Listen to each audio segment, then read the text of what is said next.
Hello बच्चों, कैसे हो आप लोग। आज हम लोग इंटरमीडिएट के एक अच्छे से टॉपिक पर बात करेंगे जिसका नाम है अवकल समीकरण। ठीक है, जिसका नाम है अवकल समीकरण। ठीक है, टॉपिक पर चर्चा करते हैं, देखते हैं। देखिए क्या है अवकल समीकरण। कह रहा है समीकरण, अवकल समीकरण किसे कहते हैं। देखिए पहले कह रहा है, अब हमें पढ़ना है क्या अवकल समीकरण। तो अवकल समीकरण है क्या। पहले वह समीकरण जिसमें परतंत्र चर, स्वतंत्र चर तथा स्वतंत्र चर के सापेक्ष अवकलज का समावेश होता है उसे अवकल समीकरण कहते हैं। ठीक है, अब बात आती है कि यहाँ स्वतंत्र चर क्या है, परतंत्र चर क्या है। ठीक है, तो फंक्शन है कोई y बराबर एफ एक्स, कोई फंक्शन होगा क्या y बराबर एफ एक्स, जहां पर x कैसा है स्वतंत्र चर कहलाएगा, y कैसा है परतंत्र चर कहलाएगा। y को हम x के सापेक्ष अवकलन करें और हम एक डिफरेंशियल इक्वेशन बना लें तो एक अवकलज का उसमें समावेश होता है। हमने ऊपर बताया है वह समीकरण जिसमें स्वतंत्र चर हो, परतंत्र चर तथा स्वतंत्र चर के सापेक्ष अवकल समीकरण का समावेश होता है उसको अवकल समीकरण कहते हैं। ठीक है, जो इस प्रकार से हमको दिखेगा। ठीक है, फंक्शन बात आती है अवकल समीकरण में, जैसे फंक्शन है हमारे पास में अवकल समीकरण में बात आती है कि अब यहां से प्रश्न पूछा जाता है कि ऑर्डर एंड डिग्री, ऑर्डर जिसे कोटि कहते हैं और डिग्री। ठीक है, घात जिसे कहते हैं। ठीक है, तो ऑर्डर किसे कहते हैं, डिग्री किसे कहते हैं। तो ऑर्डर देख लीजिए, अवकलज की उच्चतम कोटि, अवकलज की, अवकलजों की उच्चतम कोटि को, उच्चतम कोटि को क्या कहा जाता है, ऑर्डर कहते हैं। ठीक है, अवकलजों की उच्चतम कोटि मतलब इसका मतलब यह है कि उसमें यह देखते हैं कि फंक्शन अधिकतम कितनी बार डिफरेंशिएट किया गया है, डिफरेंशिएट किए गए फलन को, अधिकतम फलन कितनी बार डिफरेंशिएट किया गया है उसकी संख्या को कहते हैं हम लोग कोटि। ठीक है, बात आती है डिग्री की। डिग्री क्या है, अब ध्यान दीजिएगा, डिग्री जो है वो डिपेंड करेगी किस पर, कोटि पर। जिस अवकलज की अवकलजों की उच्चतम कोटि की घात, ऐसे कह सकते हो अवकलजों की, अवकलजों की उच्चतम कोटि की घात, अवकलजों की उच्चतम कोटि की जो घात हो, कोटि की घात को क्या कहते हैं हम लोग, घात कहते हैं। किसकी घात, डिफरेंशियल इक्वेशन की घात। एग्जांपल से हम लोग सॉल्व करते हैं इसको, तब आप लोगों को समझ में आ जाएगा। देखिए जैसे हमारे पास में एक एग्जांपल है, जैसे dy by D x square to dy by D x अधिकतम कितनी बार आकलन किया गया है। तो इसमें देखो d2y upon D x square मतलब डिफरेंशियल को, जो हमारा फंक्शन है उसको अधिकतम 2 बार डिफरेंशिएट किया गया है, अधिकतम 2 बार डिफरेंशिएट किया गया है। जितनी बार डिफरेंशिएट, यहां से यदि हम लोग इसकी तुलना करें तो m जो हमारी है क्या है, कोटि है, और जो m की कोटि है, कोटि की पावर जो है p, वो हमारी घात कहलाएगी। ठीक है, तो इसकी तुलना यदि यहाँ से हो जाए तो देखिए ध्यान से, जो सबसे अधिकतम डिफरेंशिएट की कितनी बार, अधिकतम डिफरेंशिएट कितनी बार किया गया, 2 बार किया गया है।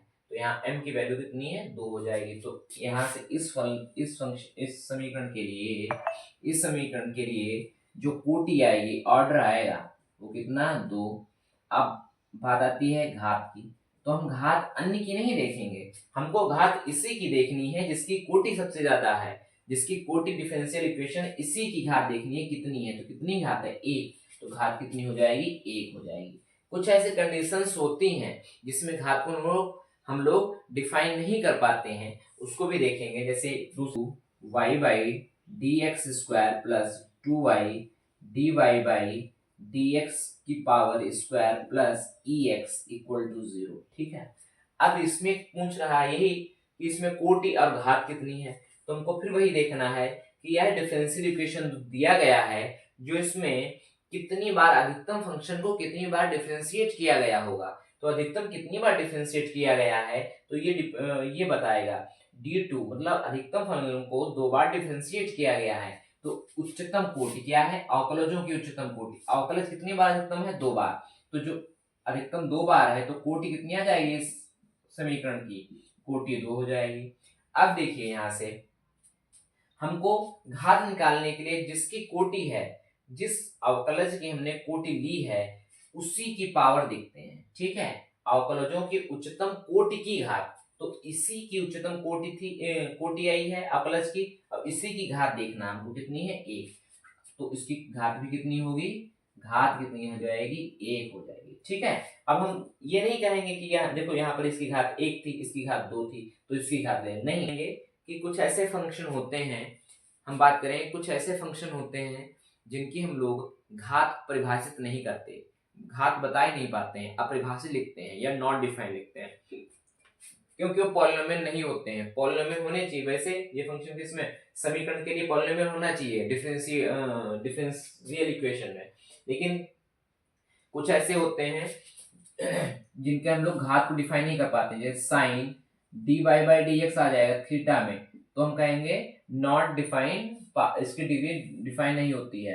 e⁻dy/dx आ जाएगा तो डिफाइन नहीं होगा इसका डिग्री, और log dy/dx आ जाएगा तो इसकी डिग्री को हम डिफाइन नहीं करेंगे। ठीक है, एग्जाम्पल इसका भी देख लीजिए, जैसे यहीं पर देख लेते हैं, हम लोग लिखा हुआ है x d2y dx² plus 2dy/dx plus e⁻dy/dx, इसकी पावर में dy/dx इक्वल टू 0 है, तो इसकी ऑर्डर तो होगा, इसका जो इस इक्वेशन डिफरेंशियल इक्वेशन दिया हुआ है इसका ऑर्डर होगा 2।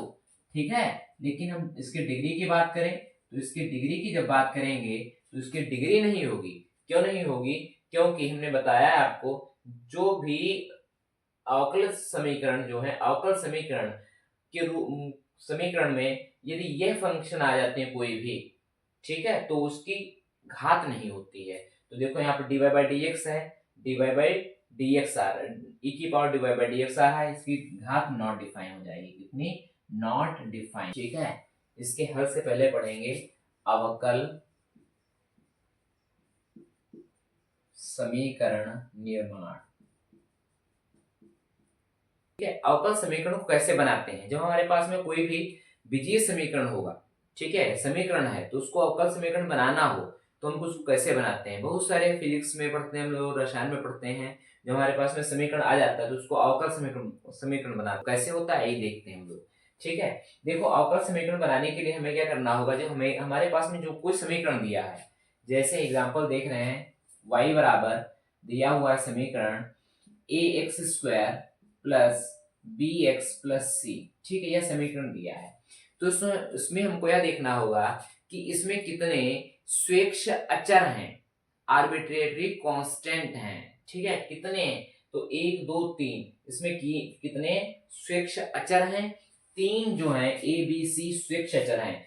जो भी समीकरण दिया है जितने उसमें स्वेच्छ अचर होते हैं उतनी ही बार हम इस समीकरण को डिफरेंशिएट करेंगे, अधिकतम इतनी ही बार कर सकते हैं बस। ठीक है, और यह भी कर सकते हैं जितने इसमें स्वेच्छ अचर होंगे उतने ही इस समीकरण की जो डिफरेंशियल इक्वेशन निकालेंगे इससे, उसकी उतनी ही कोटि होगी। ठीक है, चलो आओ देखते हैं इस प्रश्न को। तो y बराबर ax² plus bx plus c दिया हुआ है, इसमें a b c जो है, a b c जो है, ये क्या है, स्वेच्छ अचर हैं, स्वेच्छ अचर हैं। ठीक है, तो आपको इसको क्या करना है, डिफरेंशियल इक्वेशन में कन्वर्ट करना है। तो हमको पहले क्या करना होगा, इसको कितनी बार डिफरेंशिएट करना होगा, x के सापेक्ष, x यहाँ पर क्या है, इंडिपेंडेंट वेरिएबल है, y जो है डिपेंडेंट वेरिएबल है, तो हमको यहाँ पर x के सापेक्ष में इसको 3 बार डिफरेंशिएट करना होगा। ठीक है, चलो और देखते हैं क्या हो जाएगा, x के सापेक्ष अवकलन करने पर, अवकलन करने पर, ठीक है, जब हम लोग इसको डिफरेंशिएट करेंगे तो क्या हो जाएगा, dy/dx equal to 2ax plus b, x का 1 होता है, c कांस्टेंट था 0 हो गया। फिर अगेन करेंगे, इसको दोबारा करेंगे तो क्या हो जाएगा, d2y वही x के सापेक्ष d2x² equal to 2a plus b का 0 हो जाएगा। फिर करेंगे तो d3y upon dx³ equal to 0। तो यहाँ से आया है जो ये हमारे पास में समीकरण दी गई थी, इसका जो डिफरेंशियल इक्वेशन है वो ये वाला आया है। ठीक है, देखिए यहाँ पे कितने आर्बिट्ररी कांस्टेंट थे, 3 थे, और यहाँ पर भी इसकी कोटि जो आई है कितनी आई है, 3 ही आई है। ठीक है, सेकंड प्रश्न है y बराबर लिखा हुआ 4ax। ठीक है, ये क्या है, पैराबोला का है। इसमें भी कहेगा कि इस समीकरण का क्या निकालना है, हमें अवकल समीकरण प्राप्त करना है। देखिए इसको भी हमारे पास में जहाँ पर a जो है वो क्या है, कांस्टेंट है। ठीक है, तो हमने बताया अभी को, जितने उसमें कांस्टेंट होते हैं उसको उतनी ही बार अधिकतम डिफरेंशिएट करते हैं। इसमें कितना कांस्टेंट है, एक कांस्टेंट है, तो इसको कितनी बार डिफरेंशिएट करेंगे, अधिकतम एक बार। करिए, y को यहाँ से हम लोग लाइन ड्रॉ कर लेते हैं, y को x के सापेक्ष अवकलन करने पर ठीक है, तो क्या हो जाएगा, 2y dy by dx equal to 4ax। ठीक है, यहाँ से 2 से डिवाइड हो जाएगा तो y dy by dx equal to 2ax हो जाएगा। ठीक है, ये आया। अब देखिए ध्यान दीजिएगा, जो हमारी डिफरेंशियल इक्वेशन आ रही है उसमें जो आर्बिट्ररी कांस्टेंट है उसको नहीं आना चाहिए, स्वेच्छ अचर ना आए, यहाँ पर आ रहा है तो उसको गायब करने के लिए हम इस इक्वेशन का हेल्प लेंगे। क्या हो जाएगा, यहाँ से 4a equal to y square by x. ठीक है, तो यहाँ से 2a की वैल्यू कितनी आ जाएगी, वाई स्क्वायर बाई 2, यहाँ आ जाएगा 2x। ठीक है, तो यहाँ 2a की वैल्यू कितनी आएगी, वाई स्क्वायर अपॉन 2x, ये वैल्यू उठाए यहाँ पर रखते हैं। ठीक है, तो कितना हो जाएगा, y dy by dx equal to, यहाँ पर रखें x Y square by 2x। ठीक है, x से x कैंसिल आउट हो जाएगा, तो यहाँ से y आया है। अच्छा, यहाँ से डिफरेंशिएट करेंगे तो x की वैल्यू 1 होगी बेटा, यहाँ पर x नहीं आएगा। ठीक है, ये आया, ये खाली रहेगा x। ठीक है, अब हम y से y कैंसिल हो जाएगा तो क्या रहेगा, 2x dy by dx equal to y। ठीक है, यही क्या जाएगा इस समय पैराबोला का डिफरेंशियल इक्वेशन। देखिए यहाँ से इसका अवकलन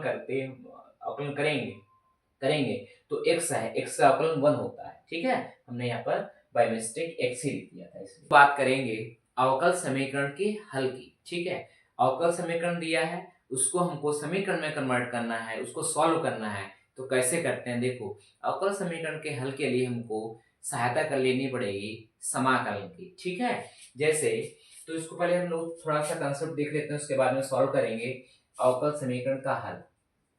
अवकल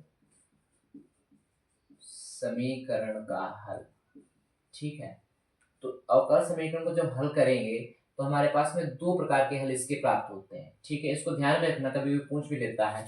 एक होता है व्यापक हल, ठीक है, एक होता है व्यापक हल, एक होता है विशिष्ट हल। ठीक है, विशिष्ट हल, ठीक है, व्यापक हल इसे कहते हैं हम लोग जनरल सॉल्यूशन, इसको कहते हैं हम लोग पर्टिकुलर सॉल्यूशन। ठीक है, समझ में आया नहीं है।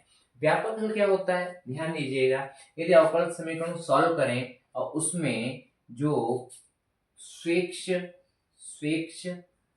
अचर आ जाए, ठीक है, स्वेच्छ अचर की संख्या जिसमें होती है तो उसको कहते हैं व्यापक हल। और स्वेच्छ अचर का जब एक निश्चित मान मिल जाता है, विशेष मान मिल जाता है, जब स्वेच्छ अचर का विशेष मान दे दिया जाता है कोई भी, तो उसको कहा जाता है, विशेष मान दे दिया जाता है तो उस हल को कहते हैं हम लोग क्या, विशिष्ट हल। ठीक है, कोई भी समीकरण दिया है, इसको जब सॉल्व करेंगे तो हमारे पास में 2 प्रकार के सॉल्यूशन प्राप्त होते हैं, एक व्यापक एक विशिष्ट। ये सॉल्यूशन एक ही है बेसिकली। ठीक है, आपसे कोई पूछे तो जिसमें स्वेच्छ अचर होते हैं तो उसे व्यापक हल होता है, स्वेच्छ अचर का जब कोई एक विशेष मान दे दिया जाता है तब वो